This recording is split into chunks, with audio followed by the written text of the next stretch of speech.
Hello beautiful people, so welcome once again to my channel. So today I'm going to be showing you guys another method of how you can cut this wide leg palazzo trouser. There are different methods and I've done different type of videos on my channel, so you can check and see.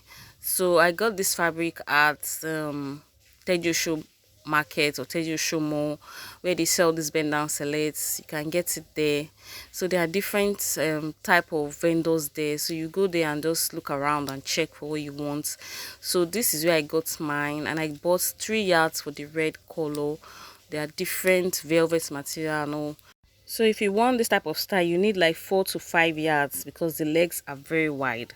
So it depends on what you want and what you want to create. So let's get straight to this tutorial.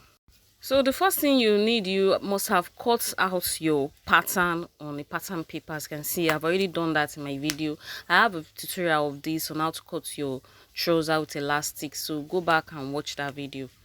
Then you're just going to place it on your pattern after folding it into two. Remember, it's going to be very wide, so you need 3 yards material that is wide. So at this end point, I'll go outward by 4 inches, as you can see me doing in the video.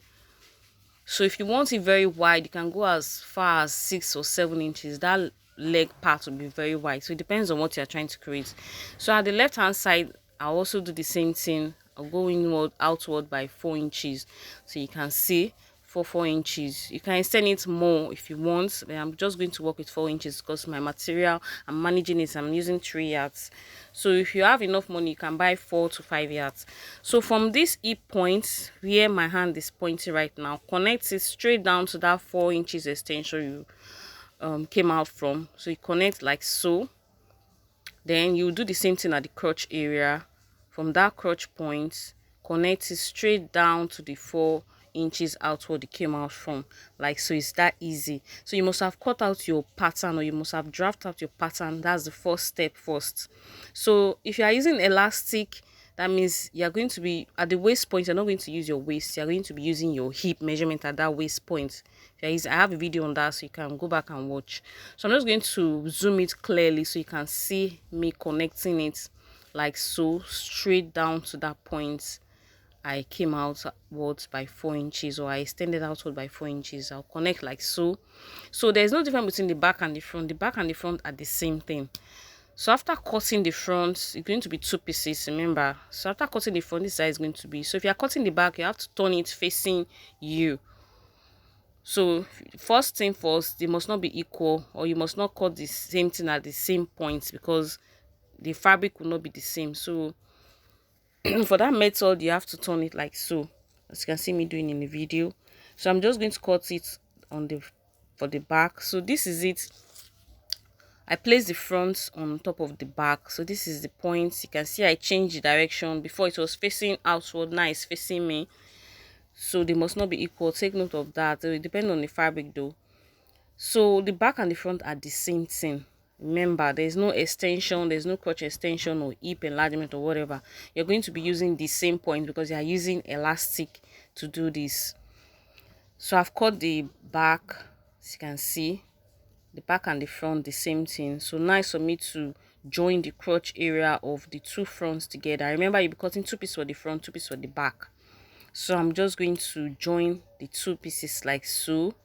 This crotch area, I will join it like so. Take to the sewing machine and sew the crotch area. I'll do the same thing for the back side.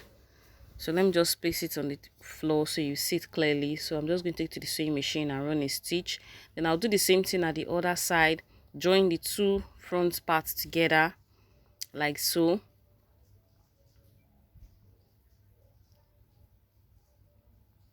Then take it to the sewing machine and run a stitch at this crotch area. So after joining the crotch area, you can see how it's looking. The two sides, this is the front and that's the back. This is the front, and you can see I've joined the crotch area of the front together. I see, and this is the back. So now what I'm going to do next is to join the two crotch areas together. There are different methods of how to sew a trouser, but this is how I do mine. There are different methods, so you can just do the one that works for you. So after sewing the back and the front crotches together, so now I'm going to join both together. These two crotch area, I'll join it together, the back and the front. So right side facing right side, like so. Join it like this, then use a pin to hold the center point where they meet. These two crotch area like this, you can see me doing in the video. Join it like so. Use a pin to secure this and hold it straight down till you get to the end of the right hand side. Then do the same thing till you get to the end of the left hand side, just like so. So I'm just waiting on the floor to see it properly before using my pin to hold this down. So after joining the crotch area together, this is how it's looking. So next is for me to join the sides. So you can see I've joined the crotch of the back and the front together. So now I'm going to take it to the sewing table and join the two sides together. So you can add what's it called, pockets if you want, but I'm not adding pockets. Mine is just plain. So after doing that, this is how it's looking. You can see the trouser I've already formed. I've joined the sides together and I've joined the crotch area together. So this is how it's going to look. So next is for me to create our waistband. So I'm going to be taking the round circumference of the trouser. I got 52, so that will be the length. Then for the width, remember the waistband width is measuring 2 inches.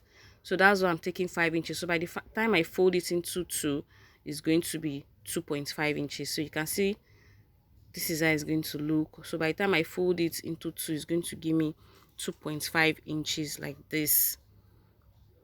So you can see, so my elastic will be in the middle. So there are two methods of you can do the and two ways you can do this. You can either just first of all fix your waistband like so. You fold your waistband into 2 like this. You can see me doing in the video. Then attach it to the trouser points like so. Use a pin to hold it round the trouser waist. You can either do this or you can do the second method, which is to join the waistband and the elastic together before attaching it to the trouser. So either method that works for you is fine. So this method is also good. So anyone that works for you is fine.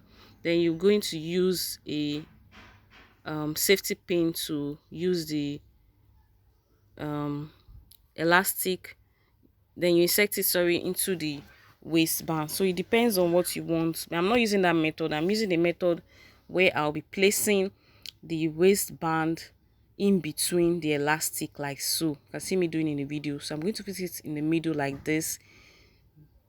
This is the second method, and this is the method I will do. Then join it or attach it to the trouser like so. This method is easy and fast for me. So anyone that works for you, I also have a video of the first method. I'll leave the link in the description box so you can go back and watch that video. So first thing first, I'm going to turn it inside out, the right side, because that's where I'll be using to attach the waistband and the elastic. So I'll turn it inside out like so. Then I'll place my elastic in between that waistband. The second method I told you I'm going to do. That one works for me and it's fast. So I'm just going to place it in between like so. Then attach it to the waist points or the trouser. Attach it to the trouser like so. So I'm just going to attach, as you can see me doing in the video. So either method that works for you, you go with it. So I'm just going to attach and then try to fast forward this part so I can be fast. So I'm done attaching the waistband to the trouser. So after doing that, you can see how it's looking. So this second method is very easy and fast. So anyone that works for you though, just go with it. So I've done with it. I'm just going to take it to the weaving machine and weave the inner points. Then I'll weave the side, the end. I'll weave everywhere just to make the work neat. I'll be using same color of thread, which will be red. So I'm just going to take it to the weaving machine and do that.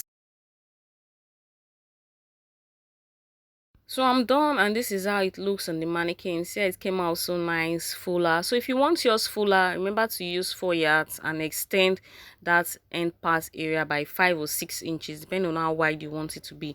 So thank you so much guys for watching. I really appreciate for those my subscribers and those who like my video and share. God bless you, and see you guys in the next tutorial. Bye.